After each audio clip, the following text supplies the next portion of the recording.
absolutely true. There's not a career or an industry that you can think of that isn't radically impacted by technology. So it's really no longer appropriate to have sort of the STEM people and the non-STEM people and have that to be such a dichotomy. Learn technology, but also learn to think about how to leverage technology, how to think about societal impacts, how to engage in effective teaming. A lot of young people don't have a voice, or they're not put in leadership roles, for all the reasons. The people in our cohort are like, well, you didn't suffer for the last 10 years, but they may have more valid opinions. I do think everyone from the CEO to the CTO to the fresh out of college employee, and even youngsters are innovators, can be innovators, should be innovators, and can embrace the tools of the trade and think about how to do things differently and better.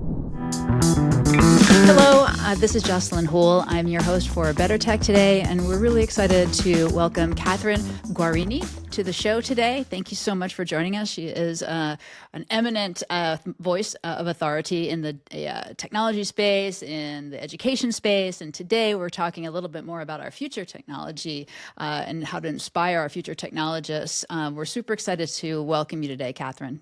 Thank you. Glad to be here. So I was just taking a look at your background a little bit on the way in here, and it's super impressive. I think you're a senior fellow at Yale right now. You're teaching classes there and working with young people who are interested in technology. Before we kind of get into the main topic, I'd really be interested to hear a little bit about how you came to settle where you are, because you've kind of gone back and forth from academia to private sector. Can you tell us a little bit about your background and kind of what the evolution of that journey was? Sure, happy to do that. I got a technical degree, so while I wasn't sure early on what I wanted to study, I ended up getting both an undergraduate degree as well as a PhD in applied physics. And then I moved into the tech industry and spent the next 24 years after getting my degree at IBM in various different roles. I started in a technical individual contributor role in research. I worked in product development, then I moved into product management, strategy, operations, IT. And when I left the company, I was the global CIO driving IT technology transformation. So I had a chance to play in many different leadership capacities, work with advanced technologies, both in the early days of evolving that technology as well as deploying and using that technology. So lots of fun in that career. And when I chose to leave, I really wanted to work with inspiring that next generation, people who might consider working in the tech industry or just be users of technology in a responsible way. And that's what I've been doing since. Yeah, so interesting. I was thinking about this title, Inspiring Future Technologists, and it's almost that, no matter what your sector is, you're going to be a bit of a technologist, even if it's, previously seemed like it would be untouchable, like supply chain or manufacturing. Everybody's got a piece of this problem of being a technologist in the future. Absolutely true. There's not a career or an industry that you can think of that isn't radically impacted by technology. So it's really no longer appropriate to have sort of the STEM people and the non-STEM people and have that to be such a dichotomy. It's an opportunity for everyone to be involved in using and developing and deploying these technologies. I love the way you're talking about that. And I was taking a look at some of your video blogs and your writing, just getting ready for this interview. And you talk a little bit about this, about bringing techie kids, techie people and non-techie people to the table to kind of envision themselves as technologists in the future. I think that's such a fascinating topic, even before the last 6 months of AI news. But now it's even more essential, right? Because even what we thought of as being a technologist or being good at technology has changed radically. So can you tell me a little bit about your thoughts on how to bring both types of future technologists to the table? Yeah, you think in the last several decades, technology's in the hands of kids as youngsters. They're using iPads, they're using laptops in school, they're interacting with technology, they're using GPS to get from place to place, they're leveraging digital AI technologies all the time, right? So there's nobody today that's not touching and engaging with technology nearly 24/7. And yet, the way that often students are learning in school hasn't changed as radically. We still give them the basics, the math and the science curriculum. And don't get me wrong, that's really important. We need people to know the fundamentals, but we also need them to be excited about what that science and technology can offer, and to connect those dots between the opportunity for impacting society and driving transformation and how we live and work to the math and science problems that they're learning in school. And so I think there are so many creative ways to do that. There are from science museums who are doing these incredible outreach to students as youngsters to get them excited, up through the K through 12 and higher education curriculums, thinking differently about getting students excited and engaged at a deep level around what technology can offer. And I'm curious if some of the emerging technologies around AI, we've certainly had a lot of discussion around, do you need to even learn technology anymore? What do you need to know? And I think it's particularly interesting you have a physics background, actually, because that is a marriage of like hard math and future big ideas that we haven't seen so much on the massive stage that we're seeing it right now. So how do you think that's going to affect this question of how do we inspire these future technologists? I think there is a huge place for people who go really deep into physics and computer science and math and can develop the next generation of algorithms. And we absolutely need that. We need people thoughtful about the implications and also being really creative and innovative about how to develop this capability. The AI that is trustworthy and explainable and doesn't have bias and can be impactful in incredibly important ways. And some of that requires deep expertise. And there are a lot of users of technology across every sector. Think about in the financial sector, in the education sector, in big tech, of course, where they're using technology, deploying it across all of their employees, changing customer experience, thinking differently about how to simplify their experiences and try to digitize and automate and drive efficiency. There's so much value that every company and every organization is and can get from the technology. They need people who are willing to roll up their sleeves and try it out and experiment and be willing to challenge the status quo and think about how this emerging technology, this AI that is still in its infancy. It's still in a state where we're seeing it make radical changes, but also evolve. And we need people who are willing to test that out in all sorts of exciting use cases and demonstrate the value and provide feedback on how to make it better and ensure that we're using it in a responsible way. Yeah, interesting. Because I think you either designed or are currently teaching a course, right, in disruptive technologies and responsible use. Is that right? Yeah, I called it Disruptive Technologies and Responsible Innovation. I taught it. Innovations. Yeah, yeah. Innovations. That's much more inspiring than use. Who are the students for this? Are they mostly college age students? Yeah, I taught it at Yale undergraduate. It was an engineering course, but it was open to anybody at the college, no prerequisites. And I had about nearly 50-50 students with STEM background, STEM majors, and those who were majoring in history and literature and things way outside the deep technical space. And so I was trying to marry that, right? Make this accessible and compelling and interesting for those computer science majors and those history majors.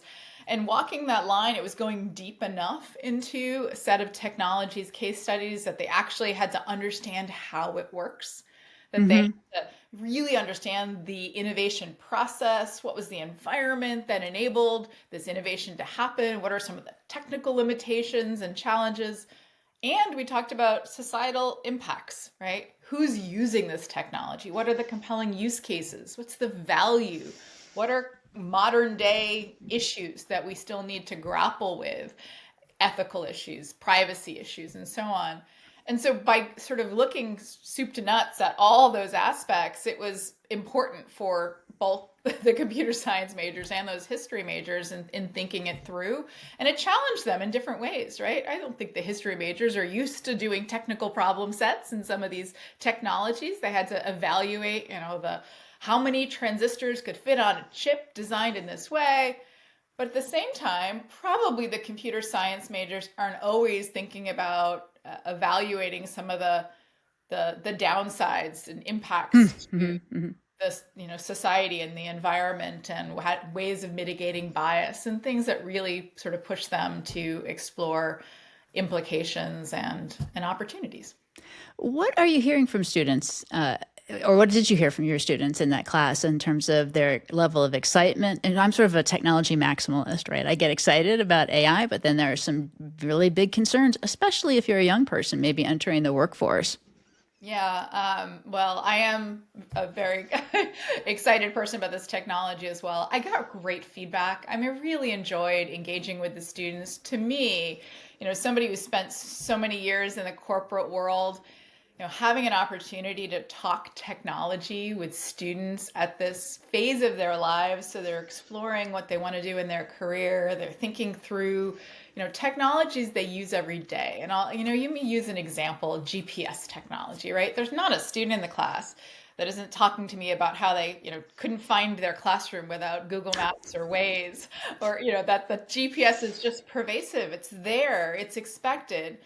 But when I ask the students, well, do you know how it works? Do you know when and by whom it was developed? Who owns GPS technology? And what are some of the issues or concerns? They didn't understand that, none of them. And so Mm-hmm. heading into that and then having a discussion about that innovation process and the technical, it actually opened their eyes to things that they just hadn't perhaps thought about before. And so the feedback was incredibly positive. I had students suggesting that this should be a class that everybody takes. Why doesn't every student who's going to college consider things like this? And I think that's exciting. My mind kind of went there as well. I'm thinking a little bit about the students certainly gained from this discussion, but I think the institution, right, the school also kind of gains from having this different mindset around technology, probably. This type of curriculum, I think, would probably be an asset at other schools. I think so, and I hope so. I mean, I think there are, I think the opportunity of making technology and innovation more accessible to everyone is really what I'm going after. Hmm. And at the college level, I think there's a huge opportunity to do that. These are students who are getting ready to enter the workforce, and they're sort of chomping at the bit to learn, right? That's Yeah. why they're in college. And so this is a community that's sort of ripe for engaging in these kinds of discussions. But I think you can start earlier too. I think there's opportunities at the early K through 12 level to inspire students to start thinking about these topics. I'm involved with the New York Hall of Science, which is a science museum, and you do tremendous outreach and community engagement here in Queens, New York. And they are innovative in how do you create exciting opportunities for young people to Hmm. start to, touch and feel, whether it's bubbles or building rockets or experimenting with engineering practices, to get really excited about what this offers. And to me, that's a step in the right direction, to have everybody feel like they can be participants in the innovation ecosystem. I love that. And I do think one of the things about young people, if they're pre-college or college age, is that they're pretty adaptable, right? They're stretchy. They can stretch around new ideas. In the corporate world, for those of us who maybe are out of college, out of graduate school, maybe you're working in an industry that's being transformed by AI right now. How do you inspire the future technologists you may already let's say you're the CEO, right? How do you inspire the future technologists who may already be in your organization but don't yet kind of have a direction? But you need to. So I think you're on such an important point, right? There's not any company that can't be thinking about or implementing digital transformation solutions, or thinking about how do we automate our processes? How do we embrace AI? This revolution's going on. We can't be left out. And why not? Because then they're at a competitive disadvantage. It's a huge challenge. But you can't outsource that, right? I mean, for many, many years, having been the CIO of IBM, I know very, very well, sort of in the olden days, we used to outsource the challenge of doing much of the back office IT work, right? Go, let me hire someone else to go do this for me, an IT service provider. But today, that's no longer a good sustainable solution. This needs to be embedded in the organizations. It needs to be something everyone is thinking about. How do you challenge the status quo? How do you modernize your business processes? And how do you apply technology in a compelling and authentic way? So something that makes sense for your business, right? Based on what your value proposition is. How do you want to engage with customers? How do you enable your employee workforce? Right? What are ways to accelerate your product or services development or deployment? How do you get feedback to improve those experiences? To me, those are all ways in which technology is just radically changing the way that companies can be successful. You need employees at every level to understand the opportunity to embrace that technology. And as you suggested, not everybody's there, right? You come into the company, you have your subject matter expertise. You don't think of yourself as a technologist, but you're probably going to be asked over the course of that career to use new tools and technologies, to reconsider business processes, to embrace new ways of working and engaging. And so helping them to think about this continuous opportunity for change and to not be stuck in the status quo and to really embrace that. I think there are a lot of things that we need to do to help employees to capture the opportunities that are ahead of us. Yeah, it's interesting. I talk to a lot of people in like leaders in business who are, they know they have to get on board, or they already are on board with some incredible new technologies, but often the kind of the people side of the question is maybe secondary, which maybe it shouldn't be, but that's happens. They are curious to know, how do I, get maybe people who are reluctant or think they're getting, replaced? How do I get them specifically? Like, what are the tactical things these people should know, or like, what are their capabilities? Similarly for students, like I have a college age student, there's a lot of unknowns. What should you be studying? So my question to you is, what would you advise someone who's maybe going to get out of college soon? Maybe they're pivoting their professional life. What are some like core capabilities that you can bet on in a world of unknowns? Such a great question. I also have kids in college, so I know this demographic well.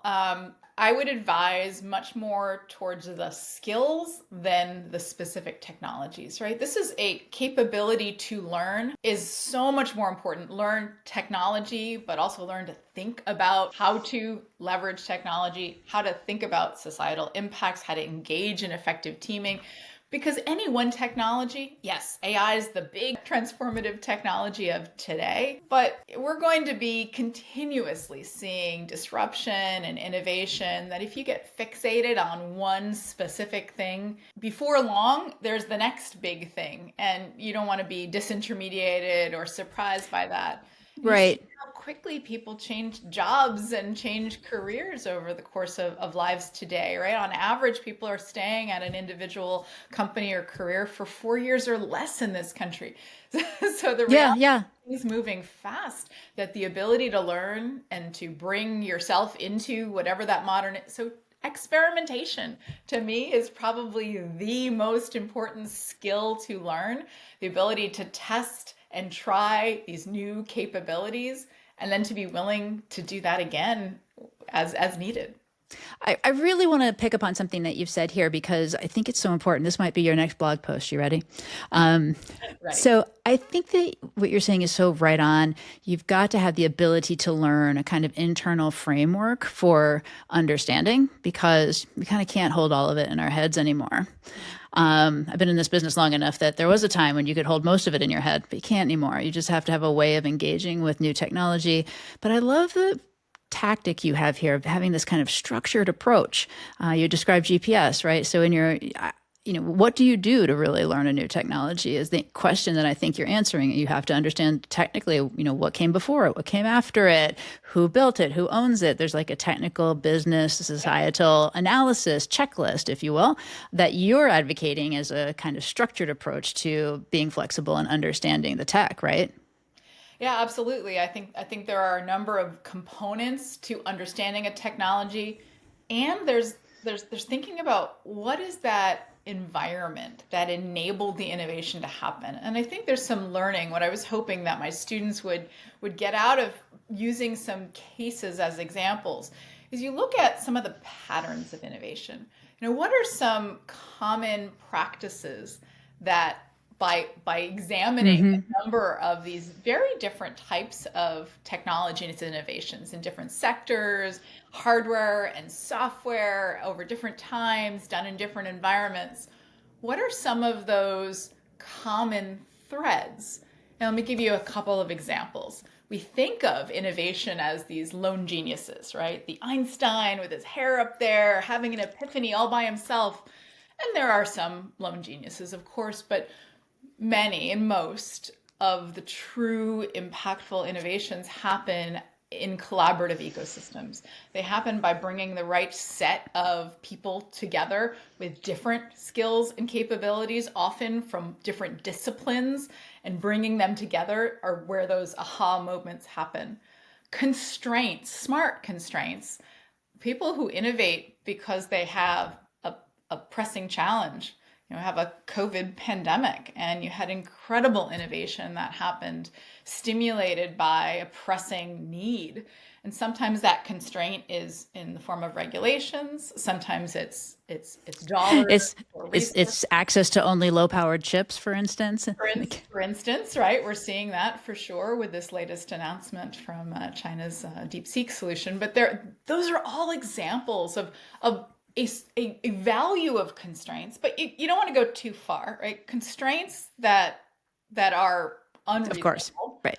you know, stifle innovation. People feel like they have no ability to get things done and to be effective, and so you're finding where to set that. So those are just a couple of examples of some of the insights that you gain, and then you think, okay, how do I create as a contributor or to a leader, how do you create an environment that's ripe for innovation? And I think that's such an important message to anyone going into the workforce, because whether you're developing a new technology or you're simply trying to make your organization innovative, meaning I want to be thinking about how to disrupt a market or how to be successful as an organization in new ways, then you need to be considerate of that innovation. What are those elements that are so impactful to creating an innovative environment? Yeah, I like that a lot. Just to have some elements in your mind and patterns, right, that you can fall back on. It's interesting you mentioned the lone creator myth, because there's a lot of myths in Silicon Valley, and some of those myths actually combine forces to, I think, create a lack of diversity in the tech world.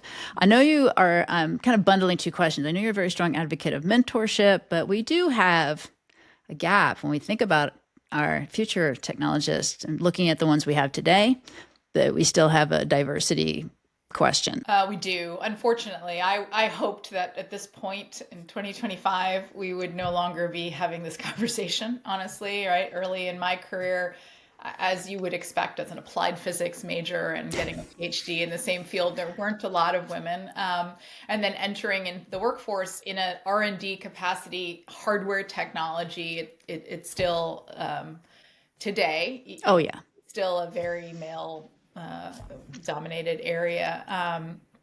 And I hoped that by now that would no longer be true, despite there have been programs and support and practices for many, many years. Right? That's right, Kathryn. And I think we're kind of in the same cohort. I've been doing this a long time, and it has changed. I want to give everybody complete credit for that. And I really give a lot of credit to millennials and Gen Xers who have come in and really changed just the culture of tech so profoundly from when I started. But I still don't see enough faces that look like mine. Agree. And look, I think I don't think it's a overtly hostile environment. I agree. 24 years, right, at a company because I felt like I continued to have opportunity to grow skills Mm-hmm. and leadership opportunities. I moved around the company. I became the CIO, right? That was a demonstration in and of itself that coming from technical and being a woman created opportunities, and Yep. I was successful in taking advantage of that. So credit there.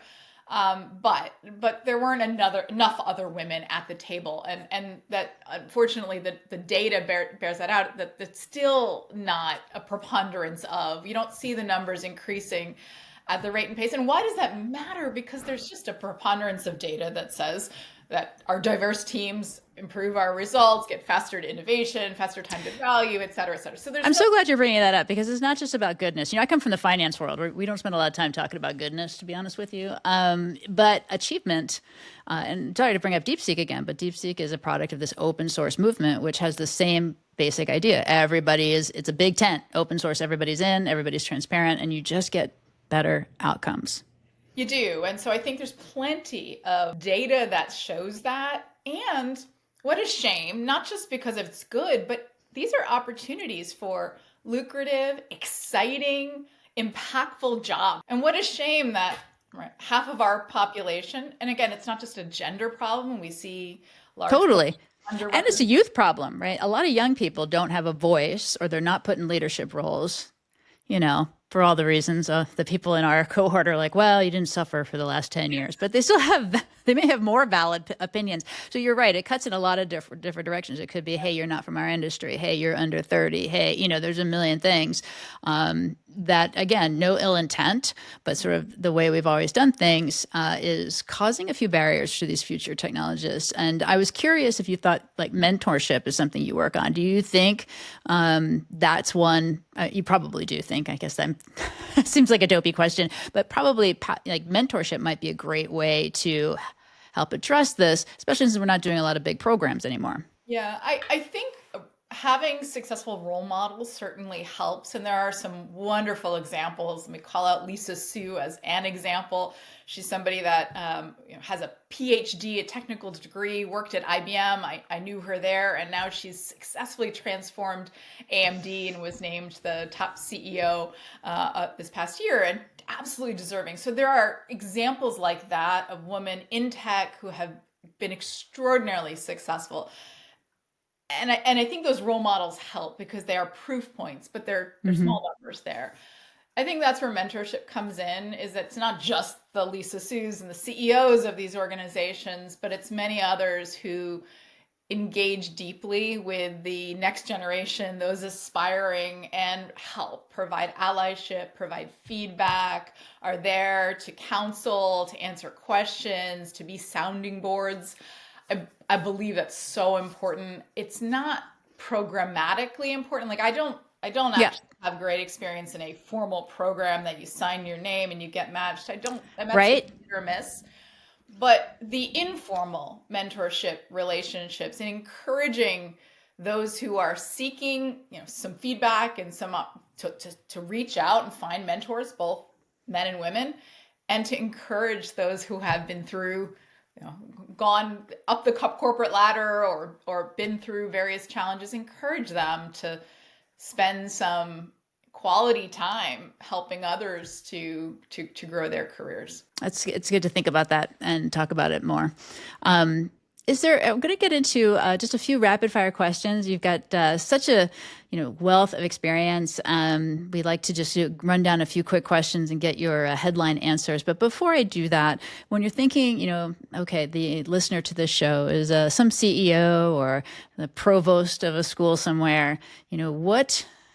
What advice are you giving them right now when they think about building this next generation of technology innovators? I think it's such an exciting opportunity to embrace both the technology and the people, right? It's all about the people. But how do you help those people to understand the opportunity and embrace the capability? And I think there's a lot that those leaders, the provosts and the CEOs, can do to help their employees or their students to really roll up their sleeves, get their hands dirty, create an environment in which they have the safety and the security to do some experimentation and to really embrace that innovative culture. And that's what every organization, academic or corporate, really needs to do to be successful today. All right, we're going to have you come back and talk about innovation culture because I'm fascinated by that comment. But for today's wrap up, let's just go through a few questions. What's one quality that you think separates good leaders from great leaders? Authenticity. What? And are we going real rapid fire? I don't know the answer. I'm curious to know. Yes, expand on that, would you? I'm always curious about that too. How do I know? Like, what are the banners of authenticity? Well, I think being genuine and as you see whether people's actions mirror their words. To me, that's sort of the definition of someone who is truly authentic, that they're actually walking the walk, not just talking the talk. And I think that's a leadership quality that is often underappreciated, but goes a long way in terms of getting following and having others who really are inspired by and believe in the leader, because there's somebody who is really consistent. Because they can tell that person's on their side and that's a real person, right? I think that always shines through. What's one industry you think AI will completely transform? So many, but I'll call it education. I agree. I called out education. I think there's probably, you could name any industry and I could defend it, but I think today there's no way that education can't be and won't be transformed by how significant AI is in the world. Do you think educators feel that way uniformly? I think they're not threatened today. They're not ready. I don't think they're ready. Need to start to embrace it as an opportunity, not a threat. Yep. I can feel some fighting out there. Yep. What is for you personally, what's a habit or routine? I mean, you do so much. You've gotten a lot done. Let's face it. Like, what are some habits or routines that are your main stay to make sure that you are doing your best professionally? I read books all the time. Okay. That's my personal passion. I love to read. I read fiction. I read nonfiction. I listen to audiobooks when I walk my dog or I'm in the car. I read books on my phone. I read hardcovers. So it's something I really have always enjoyed, and I get a lot of appreciation. I also think I learn about different cultures and different perspectives and different technologies. It's been a really a treat for me. It's how I love to spend my time. Excellent. What's the best advice you've ever received as a leader?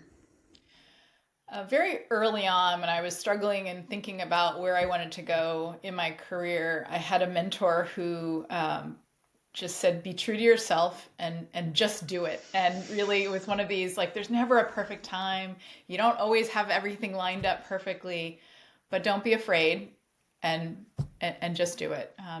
I like that. I can speak for myself and a lot of my women friends. It's we always feel like we have to do a lot of homework. Yep. Before taking the next step, and maybe you don't need to do so much homework and have it so buttoned up. So I like that.